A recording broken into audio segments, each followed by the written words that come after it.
So there's a lot of great shows out there, movies, games, all forms of entertainment. As pieces of art, their job is to convey emotion, any emotion. Some works fail, others succeed.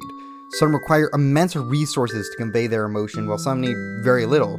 But a show that manages to stick in my head for years, had me gripped from the first second, well, there's only... I've seen Breaking Bad, I've played Undertale, and while they have been major pieces of media in my life, one manages to somehow break all the way through. Despite it not being realistic, it conveys some of the most real emotion I've ever seen. I loved it so much, it was the first person to pledge to buy the first merch drop. I think this proves it? I don't know. It won't let me add it to my profile to see the whole thing. Either way, what makes this show so damn good?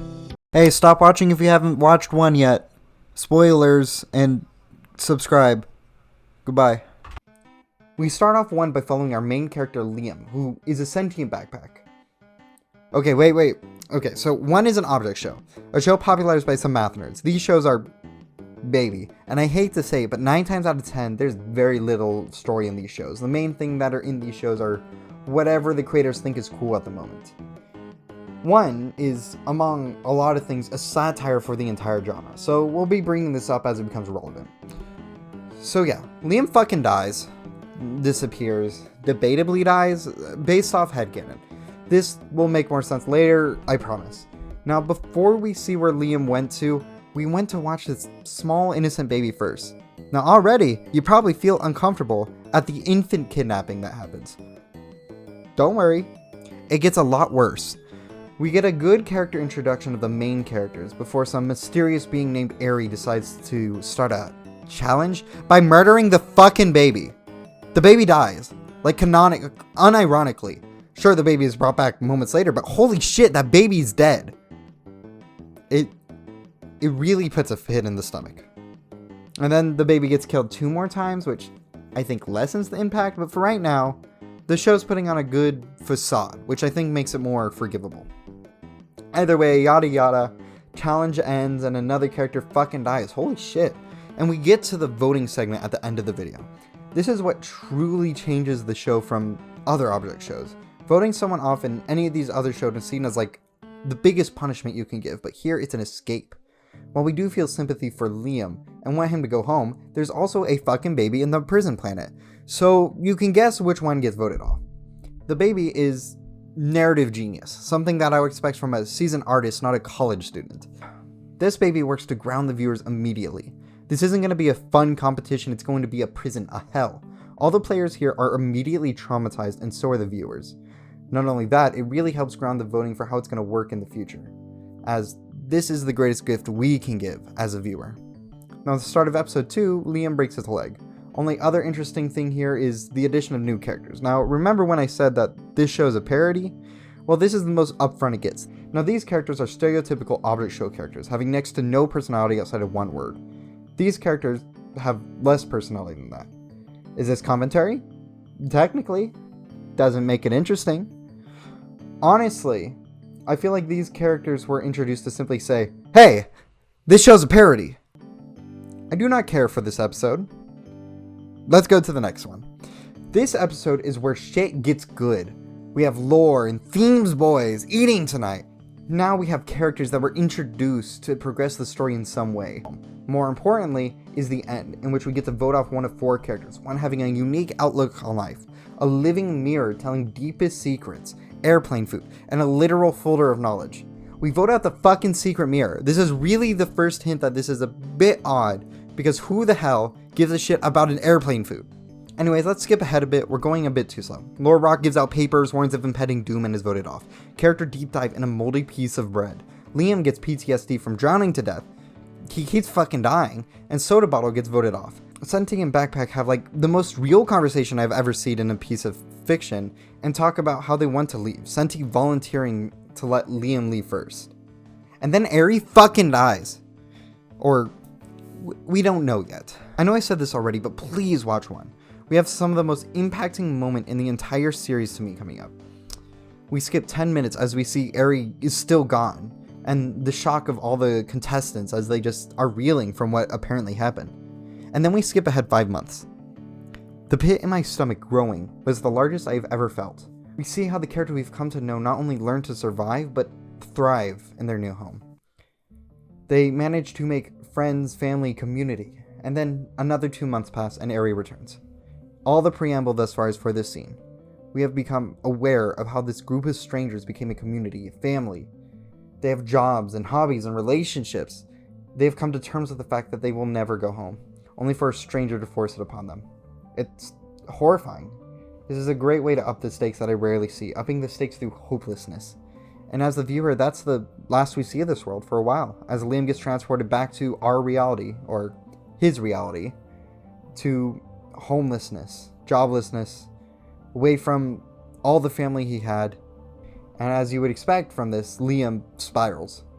And back when the lore rock was still around, he gave Liam numbers and an address, taking him to Soda Bubble, or as we learn, Bryce. Bryce simply moved on. And in fact, the show gave him an experience that put his life on a better track.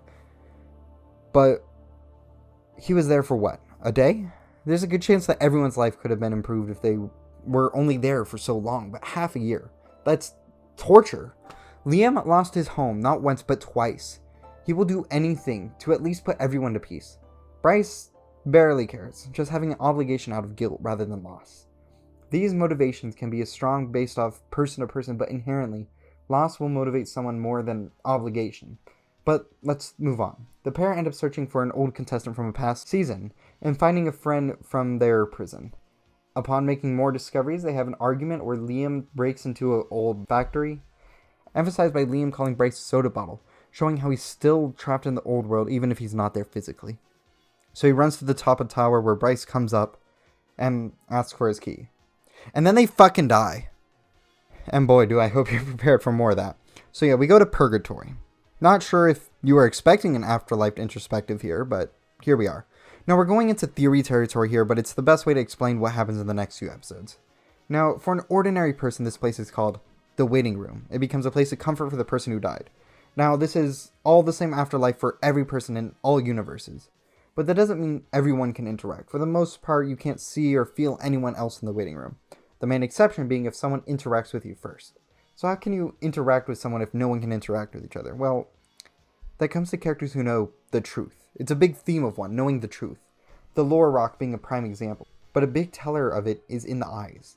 Or more specifically, if a character has eyes during the monochrome scenes. What is the truth? I don't know, ask the creator. But it's clear that whenever a character deludes their beliefs or falls for delusion, the eyes disappear. But if you know the truth, you can see the waiting room. And if you accept the truth of the waiting room, you'll see it as well. Which is a metaphor, I think. I'm not sure. Either way, in the waiting room is a radio that takes you across dimensions and space by putting in coordinates. And hey, would you look at that? So they end up home after a bit. But right before getting home, they land in a land of spherical rocks. And as they leave, they drop a flashlight, revealing that every single one of them have eyes. They all know the truth. Now we're reaching the endgame. The trio believes they have a way to put Eri to an end. To end this once and for all.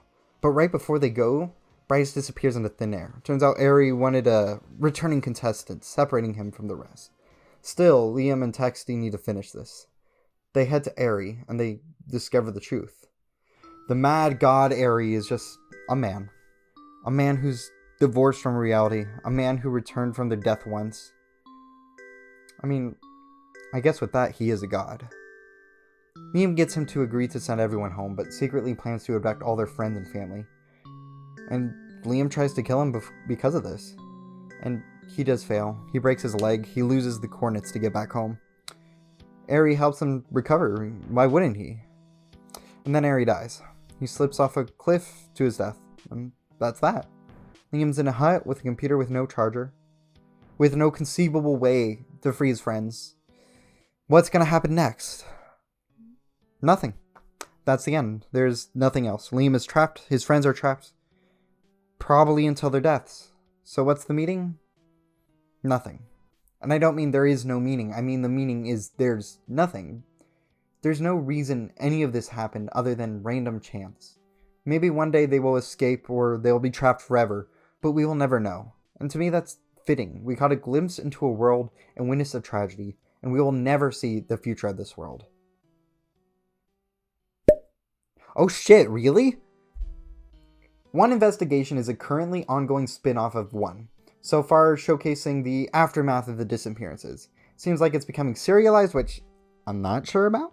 But for right now, we're having fun. The themes are, I guess, people disappearing in broad daylight is hard to believe, I guess. Really too early to tell, or not. This could be finished with one more episode. Now let's do a whole retrospective thing. This series is a show about nothing, and the powerlessness that comes with it. How random chance beyond normal human conception can just happen here, and these characters have to deal with it. Eri, having pseudo-godlike powers, had nowhere near enough responsibility to control it. He managed to kill a group of people before the main cast even appears.